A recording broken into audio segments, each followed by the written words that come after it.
начала 21 века в мире произошло много стихийных бедствий, в том числе и разрушительные землетрясения, которые унесли жизни сотен тысяч людей.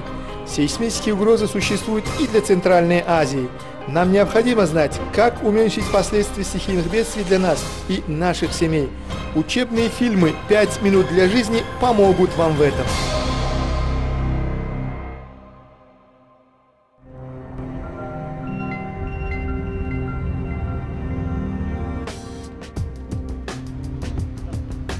Землетрясения не могут нанести нам какой-либо ущерб, если мы будем находиться в открытом пространстве. Угроза может исходить от полного или частичного разрушения здания, или мы можем получить травмы или увечья от предметов, находящихся внутри здания.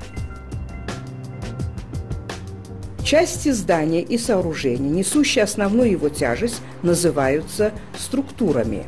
К неструктурному риску относятся те части зданий, которые не несут тяжести, то есть лестницы, окна, двери, а также все содержимое зданий.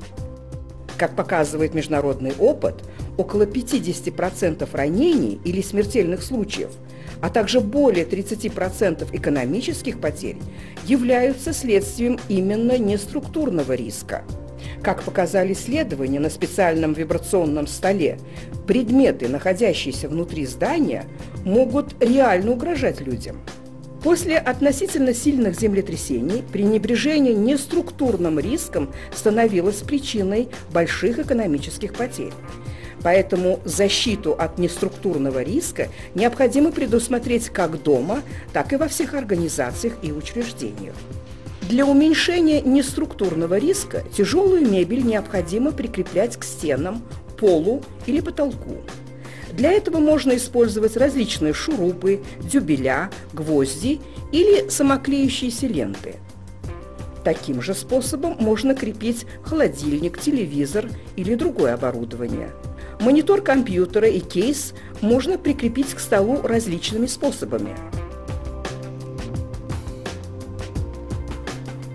Необходимо предусмотреть защиту от осколков оконных стекол, которые могут разлетаться на большие расстояния. Для этого можно повесить плотные занавески или заклеить стекла специальной липкой лентой.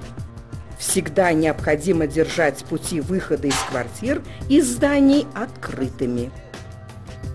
Если вы живете в доме, построенном из глины и самана, то для закрепления мебели можно применять обычные гвозди длиной не менее 12 сантиметров.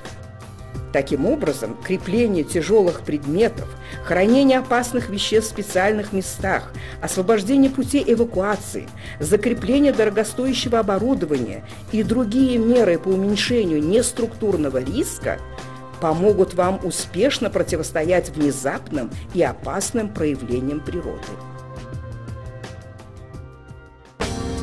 Дома, на работе и в махаллях непрерывно ведите свою деятельность, направленную на уменьшение последствий природных катастроф. Продолжайте смотреть учебные фильмы «5 минут для жизни».